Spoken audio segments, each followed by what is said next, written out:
A Dakhma is also known as a Tower of Silence. It's a circular raised structure used by Zoroastrians for their traditional practice of excarnation. We'll get into what excarnation is here in a minute, but first and foremost, the fundamental purpose of a Dakhma or Tower of Silence is rooted in Zoroastrian beliefs about the sanctity of the elements, earth, fire, and water. Zoroastrians traditionally believe that these elements are pure and should not be defiled by contact with the deceased human body. Contact with a corpse is considered a form of ritual impurity, and traditional Zoroastrian practice seeks to avoid polluting these sacred elements. This belief stems from a deep respect for the natural world and a sense of interconnectedness between humanity and the cosmos. The Dakhma serves as the designated space where the deceased are exposed to the elements in scavenging birds, preventing direct contact between the corpse and the sacred earth, fire, and water. This practice of excarnation, or sky burial, is not unique to Zoroastrianism. It is a central tenet of their funerary rituals. It reflects a worldview that sees death not as an end but as a transition, a return to the natural cycle of life. By exposing the body to the sun and the elements, Zoroastrians believe they are facilitating this transition and allowing the physical body to decompose naturally, returning its constituent parts to the universe. The Dakhma is not just a physical structure, it is a symbolic representation of this spiritual process. The avoidance of polluting the elements also extends to other Zoroastrian practices. Traditionally, burial was discouraged as it was believed to contaminate the earth. Cremation, while seemingly utilizing fire, was also problematic because it was thought to defile the sacred fire, a central symbol of Ahura Mazda. Excarnation became the preferred method as it was seen as the most respectful way to dispose of the deceased while minimizing harm to the elements. The choice of excarnation also highlights a Zoroastrian emphasis on the spiritual over the material. By focusing on the liberation of the soul and the return of the physical body to nature, Zoroastrian funerary practices underscore the transient nature of earthly existence and the enduring importance of spiritual purity. The Dakhma serves as a constant reminder of this philosophy, a physical embodiment of their beliefs about death and the afterlife. Dakhmas are distinctive circular structures typically built on hilltops or in remote locations away from human habitation. This isolation is partly practical, ensuring that the process of excarnation takes place without disturbing the living, and partly symbolic, emphasizing the separation of the realm of the dead from the world of the living. The circular shape itself is significant, often interpreted as representing the cyclical nature of time, the universe, and life itself. It symbolizes the continuous flow of existence, the interconnectedness of all things, and the return to the source. The Dakhma's structure is carefully designed to facilitate the process of excarnation. The flat or slightly domed roof is exposed to the elements and is often divided into 3 concentric circles or platforms. These divisions traditionally represent different groups within the community, such as men, women, and children, although interpretations of this division vary. Some scholars suggest it reflects social distinctions, while others propose a more symbolic interpretation related to the stages of life or the different aspects of human existence. At the center of the Dakhma, beneath the exposed platform, is a deep pit-like structure known as the ossuary.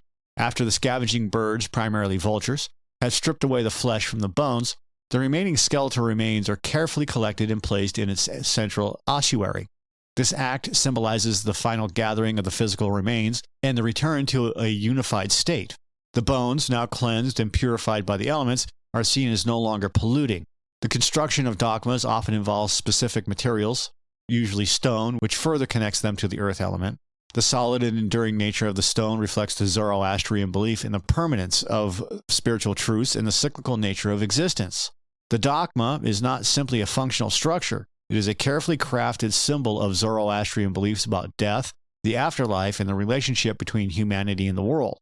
The process of excarnation within the Dakhma is a carefully orchestrated ritual, reflecting the Zoroastrian reverence for the elements and their belief in the interconnectedness of life. The body of the deceased is first ritually cleansed and dressed in white garments, symbolizing purity and transition. It is then carried to the Dakhma, often by specific members of the community, and placed on one of the designated platforms on the roof, according to the traditional divisions. The body is left exposed to the sun and elements, awaiting the arrival of scavenging birds. Vultures play a crucial role in the excarnation process, quickly stripping the flesh from the bones.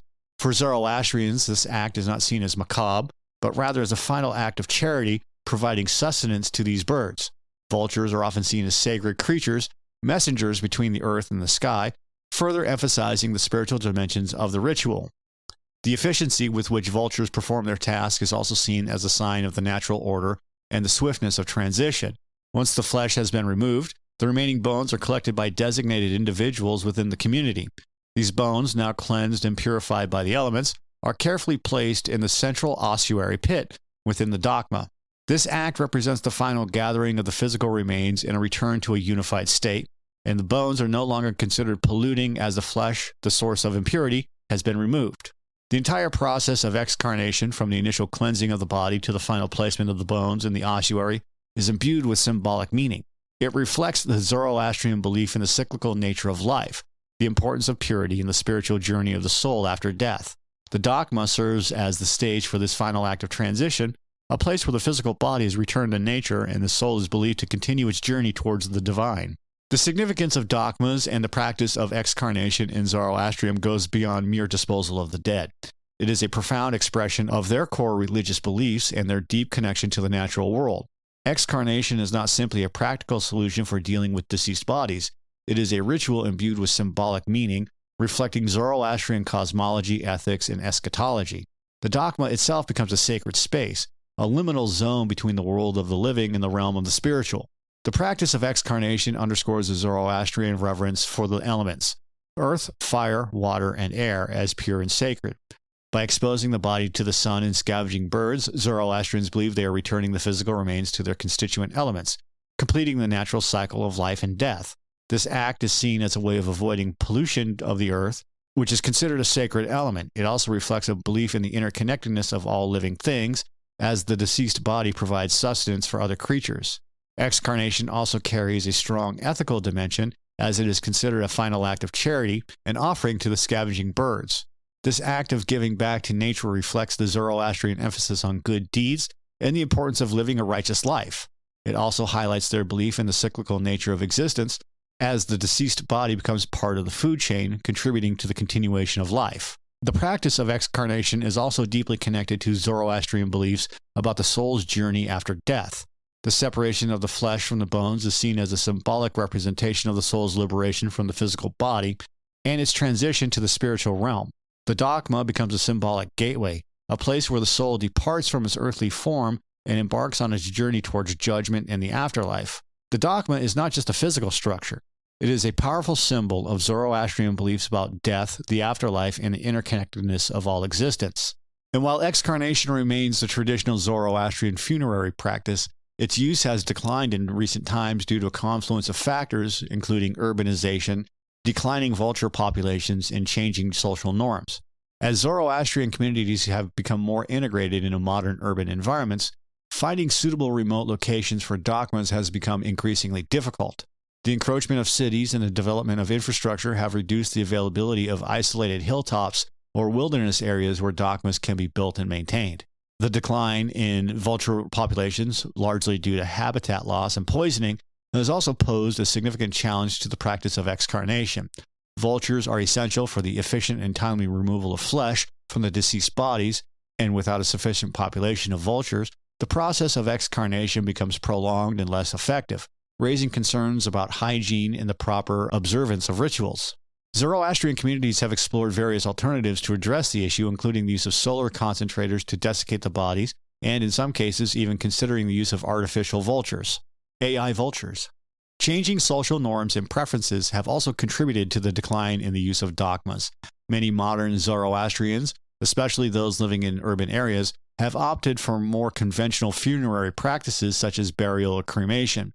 These practices are often seen as more practical, convenient, and in line with the norms of the wider society. Furthermore, some Zoroastrians have expressed concerns about the hygienic aspects of excarnation and the potential for disease transmission, even though these concerns are not supported by historical evidence.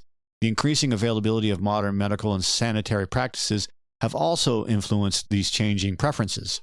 Despite the challenges, Dakhmas continue to be used by some Zoroastrian communities, especially in India, where the Parsi community maintains a strong connection to their traditional practices. In these communities, the Dakhma remains a central symbol of their religious identity and a vital part of their cultural heritage. Efforts are being made to preserve and maintain existing Dakhmas and to find innovative solutions to the challenges posed by urbanization and declining vulture populations. The use of solar concentrators, for example, offers a way to replicate the natural process of excarnation without relying on vultures. The future of Dakhmas and the practice of excarnation remains a topic of ongoing discussion within the Zoroastrian community. While some advocate for the preservation of tradition at all costs, others argue for a more flexible approach, recognizing the need to adapt to changing circumstances. The debate reflects the tension between maintaining cultural identity and adapting to the realities of the modern world.